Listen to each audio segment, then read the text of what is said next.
but I just want to get you on the record because I think you had mentioned it in the past, but I'm not sure if you support the elimination of mountaintop removal mining, which has been done, I think, in West Virginia, Pennsylvania.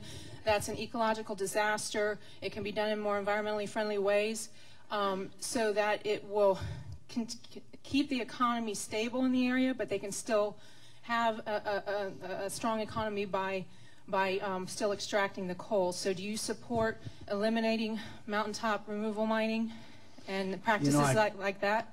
You know, I do, and I'm happy to tell you that I've seen a dramatic improvement in the behavior of the coal companies. They are doing a much better job. Now, it's not perfect, but it certainly is dramatically improved from what it was some years ago. As you also know, there's a payment that the coal companies make for every ton of coal they take out, and that money is given back to the community. And so that's an important area of economic development in some of the lowest income parts of America. But I also want to get back to this clean coal technology for a second. My friends, she is right. We are sitting on the world's largest reserves of coal. And we're going to build new plants that generate energy, my friends. We're going to build them. We've got to. There's an increased demand for it. And it seems to me it's going to be coal, which I believe will increase greenhouse gas emissions dramatically, or it's going to be nuclear, or it's going to be clean coal technology. I'm not free with your tax dollars, but I want to invest money, $2 billion a year, in development of clean coal technology. We should be able to do it. You know, you get so tired of hearing people say, you can't do nuclear, you can't get clean coal technology, you can't do this, you can't develop solar, you can't. We can do it. And so finally, could I say, I put this emphasis on clean coal technology because we're going to have to use coal.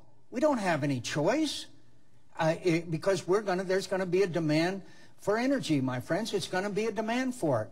We're going to have to expand our electric grid. We're going to have to do all of those things as we see the growing demands for energy. And coal has got to be part of it if we're going to achieve the independence from foreign oil, which, as you know, by the way, I'm sure you noticed in the last week or so, OPEC has announced that they're going to reduce the world's oil supply. Why? So they can squeeze more out of us. Now, if there's ever an argument for us to become energy independent, they just articulate it again. And I won't go into and bother you with what I think the Russians are doing, because it's very clear that they are using oil and natural gas as a weapon. And now I take back the word weapon, as a means of influencing other nations. And one of the things that happened in Georgia, as you know, besides their aggression there, is the fact that there's an oil pipeline that goes through Georgia into Turkey from Azerbaijan that is the only pipeline, essentially, that is not controlled by Russia. So this is a big deal. This is a big deal. Thank you for asking the question, because we've got to develop alternate energy, but clean coal has to be one of them.